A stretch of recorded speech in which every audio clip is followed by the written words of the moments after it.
The question stopped every conversation in the tent, not because it was stupid, but because it was the one thing everybody had thought and nobody had said, and now a young Marine had said it out loud, in front of the colonel, and there was no taking it back.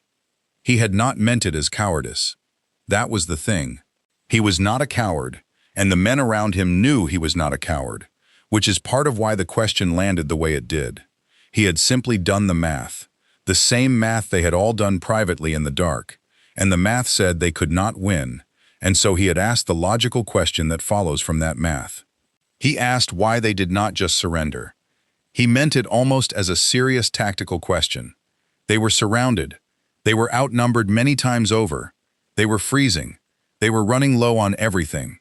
By every measure that a rational man could apply, the situation was hopeless.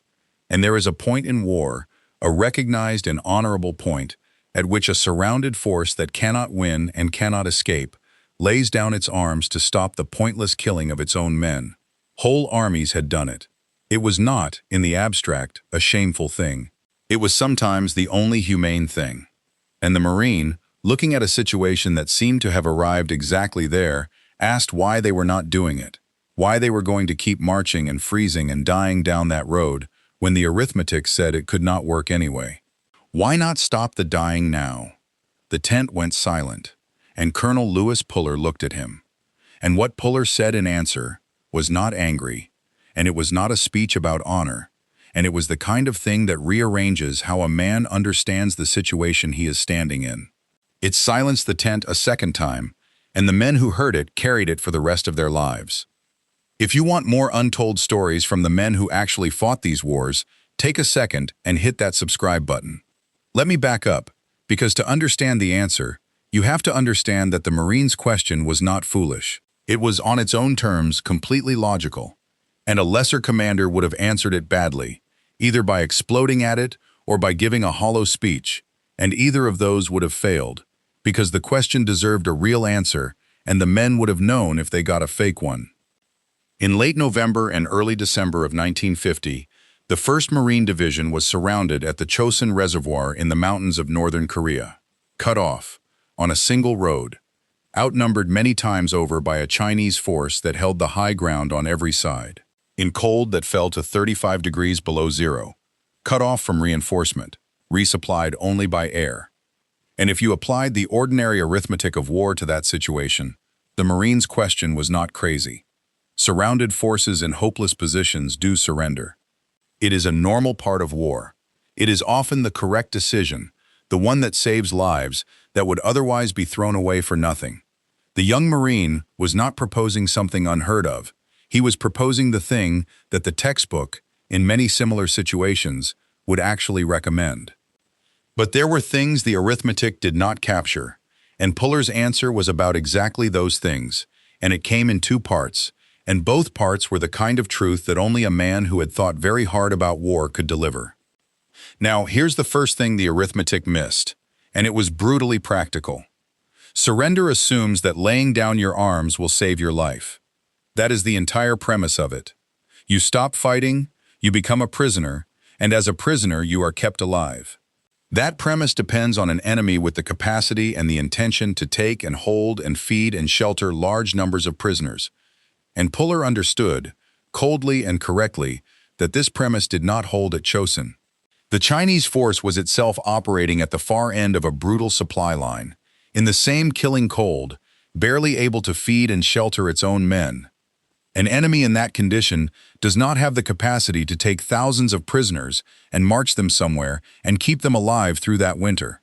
What actually happens to a large body of men who surrender to an enemy that cannot sustain them in 35 below, hundreds of miles from anywhere, is not survival. It is a different and worse way to die. Disarmed, helpless, in the open, in the cold, with no ability to fight for your own life anymore because you have given up the means. So the first part of Puller's answer was, in effect, surrender does not save you here. The thing that makes surrender merciful in other situations, that it keeps you alive, is not available in this one. To lay down arms at Chosin was not to choose life over death. It was to choose a helpless death over a fighting chance, to trade the one thing keeping the men alive, which was their weapons and their cohesion and their ability to fight their way out, for a promise of survival that the enemy had no power to keep. Here's what doesn't make it into the accounts. The men in that tent had been carrying the private belief that their situation was hopeless. And the reason the question hit so hard is that it named that belief out loud. And what Puller did, in the first part of his answer, was not to deny the belief with false cheer. He did something much more powerful. He accepted the premise, yes, this is desperate, and then showed that the conclusion the men had drawn from it was wrong. They had reasoned, it is hopeless, therefore we should surrender to survive. And Puller showed them that surrender would not let them survive, which meant that the hopelessness, real as it was, did not point where they thought it pointed. It did not point toward laying down arms. It pointed toward the only thing that could actually save them, which was to keep their weapons and fight their way out. Stay with me, because the second part of what Puller said is the part that silenced the tent, and it went deeper than tactics. Because the first part was practical. Surrender won't save you. But the men needed more than a grim calculation to keep marching. They needed a reason that reached past survival, and Puller gave it to them, and it was the harder and higher truth. He told them, in effect, that they were not a trapped mob hoping to survive. They were the 1st Marine Division, and a division does not stop existing as a fighting formation just because the arithmetic turns against it, because a division is not held together by favorable odds. It is held together by the fact that every man in it is still doing his job, still in the line, still part of something that has not agreed to come apart. The moment they surrendered, they would not just be gambling their lives on an enemy who could not keep them. They would be dissolving the one thing that made them more than a crowd of freezing individuals, their identity as a unit that fights, that does not abandon itself, that comes out or dies trying but does not simply quit. And that identity was not sentiment. It was, paradoxically, the most practical asset they had, because it was the thing that would actually get them down the road. A division that believes it is a division fights its way out. A crowd that has decided it is beaten does not. The moment they accepted the Marines' logic, they would become the crowd, and the crowd dies.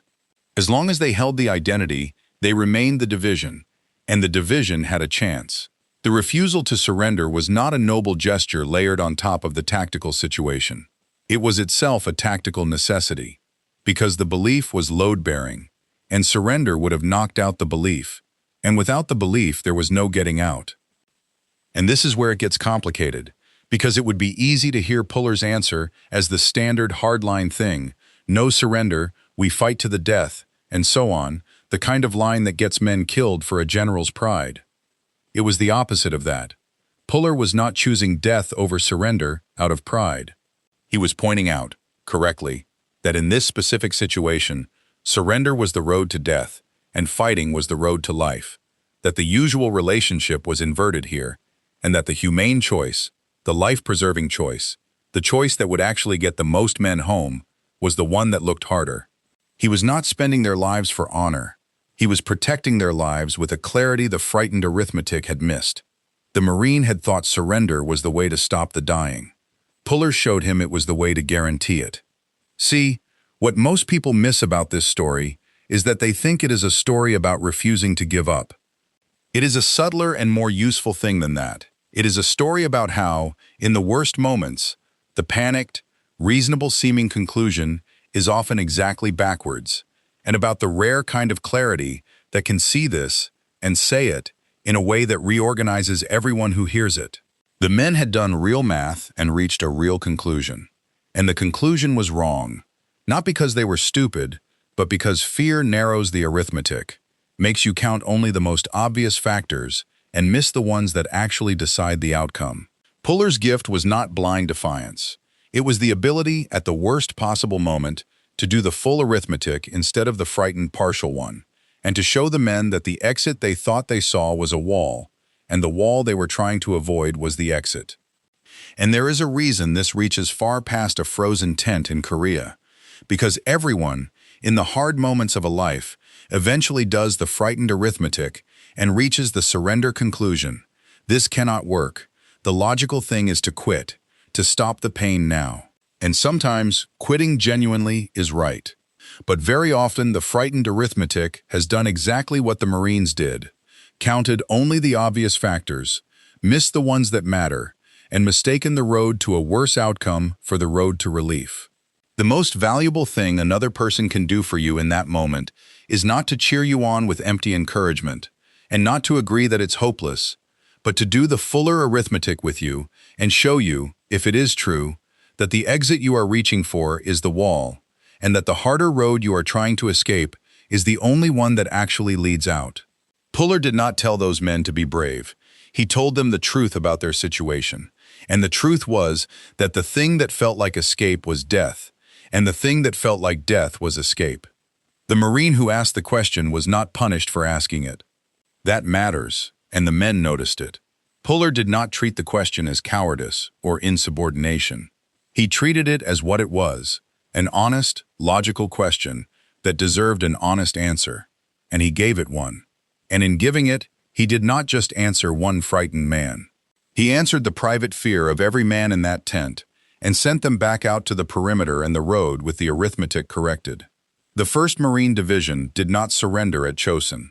It fought its way down the single road, as a formation, through the enemy that had surrounded it, in the killing cold, bringing its wounded and its dead, and it reached the sea, and the overwhelming majority of the men who would have died in a surrender walked out alive because they did not lay down the weapons and the cohesion that were the only things keeping them alive.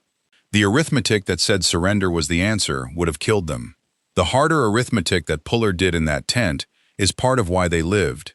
He did not talk about the exchange as anything remarkable, but the men in that tent did. The night one of them asked Chesty Puller why they didn't just surrender, and Puller did not shout and did not give a speech about glory, but told them the truth that surrender was the road to death, and the fight was the road home, and silenced the tent, and then got them out. So, was Puller right to refuse even to consider surrender in a situation that, by the ordinary rules, might have justified it?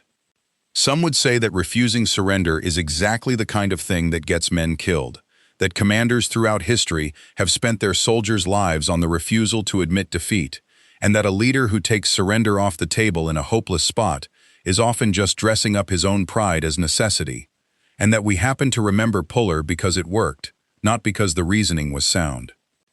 Others would say that Puller's refusal was not pride but clear sight, that he had correctly seen that surrender in that specific place, to that specific enemy, in that specific cold, was not the road to survival but the road to a helpless death, and that his real gift was doing the full arithmetic when everyone else, in their fear, had done only the partial and fatal version of it.